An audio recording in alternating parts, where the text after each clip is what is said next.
7h-10h sur Radio Courtoisie, suivez la ligne droite.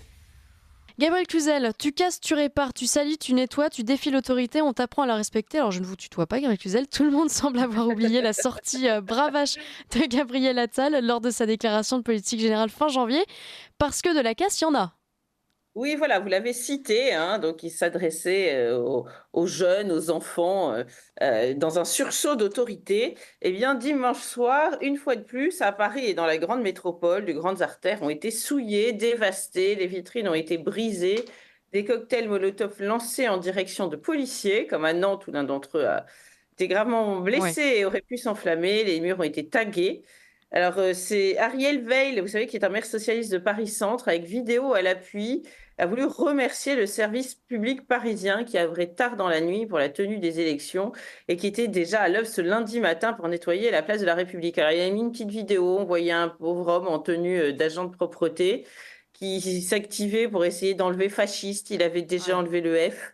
Et puis, et au carcère, et puis s'attaquer aux autres lettres, hachiste. Alors, heureusement, je sais pas, ils avaient écrit ça dans une version anglaise, il manquait le E à la fin. Au moins, ça lui faisait toujours ça en moins à gratter. Et de même, Alexandra Cordebar, autre socialiste, maire du 10e arrondissement, s'est réjouie que la République relève la tête et que Marianne reprenne des couleurs. Et elle a remercié aussi les agents de ville mobilisés qui s'attellent à la remise en état de la statue. Ouais. Pendant que, écoutez, la bourgeoisie woke, les Black Blocs et autres antifas, fatigués d'avoir fait la fête jusqu'au but de la nuit, dormaient paisiblement, les petites mains de la plèbe s'activaient pour effacer leur forfait sur la statue de la République. Mm. Avec notre argent, avec l'argent du contribuable, aucun de ces deux élus ne s'indigne des dégradations, hein, il ne fait pas illusion, pas d'indignation. Il ne réclame pas de compte aux auteurs. Cette statue, pour les Parisiens le savent, est devenue l'ardoise Véleda des sales gosses gâtés de la gauche, il macule et la mairie efface aussi sec, sans moufter. Mm. Alors, la tribune de l'art sur X fait remarquer que ces nettoyages abîment le monument, d'autant que manifestement, rajoute-t-elle, ils sont faits à la va-vite et pas par des restaurateurs professionnels.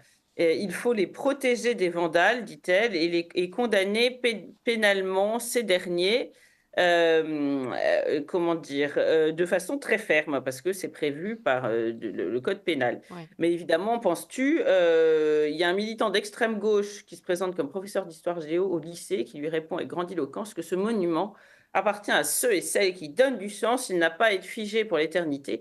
Pour lui, la statue s'en remettra, elle est même là pour ça, vous voyez, rien que ça.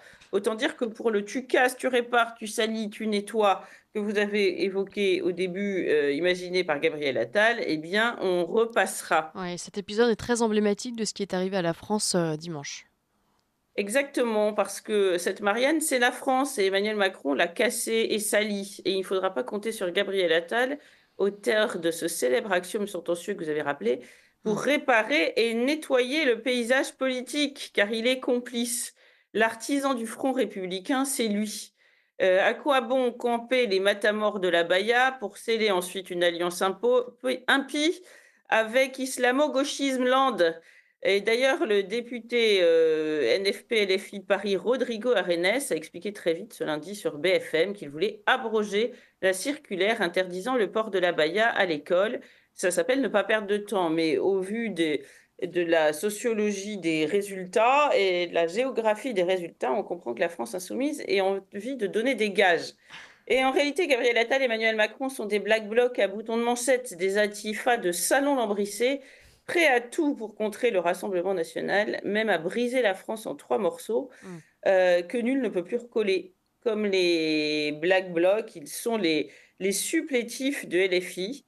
Et en diabolisant le RN et en s'alliant avec le nouveau Front populaire, ils lui ont déroulé un boulevard. Maintenant qu'ils lui sont redevables, ils sont mis en demeure aujourd'hui d'accepter un Premier ministre choisi par ses soins.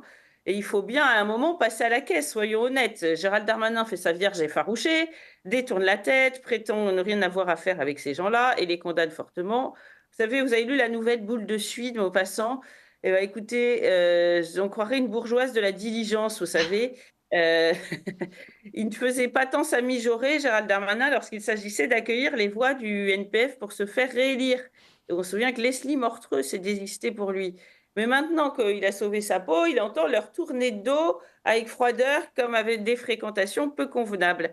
Mais ce n'est pas ainsi que ça se passe. Et Jean-Luc Mélenchon, dès dimanche soir, réclamait son dû et poussait des cris d'orfraie. Et de fait, alors qu'on a topé il y a quelques jours, comment peut-on faire mine de les snober? Ouais, franchement, Et nous en sommes là. ouais, en résumé, c'est vraiment tout ce que la politique a de plus cracra, quoi. Oui, non, mais vous avez bien raison et ils ont réussi à casser le jouet, y compris la Cinquième République qui était réputée incassable. Donc, Ouais, chapeau l'artiste. Le problème, c'est qu'en attendant, nous ne savons pas à quelle sauce nous allons être accommodés et c'est bien angoissant. ouais. Merci beaucoup, Gabriel Cluzel. On est en vacances, donc on ne se retrouve pas la semaine prochaine. Très bien, à la rentrée alors, Ben oui, reposez-vous bien. merci, Et vous bonnes aussi. vacances aux auditeurs. Est-ce que Boulevard Voltaire est en vacances? Non, et nous continuons, nous Ouais, assurons la continuité pendant toutes les vacances. Alors, il y a très quand bien. même un peu un changement de grille, comme on dit à la télévision, un Ouais. changement un peu de format. Nous avons des séries d'été, mais nous restons sur le pont et comme l'actualité promet d'être riche, ce ne sera pas complètement des Eh vacances. ben, on appelle nos auditeurs à se rendre sur le site Boulevard Voltaire et sur C'est vos très réseaux pour gentil. suivre tout ça. Merci beaucoup, Gabriel Merci Cluzel. beaucoup, Maud. Bonnes Bonnes vacances. vacances. Merci.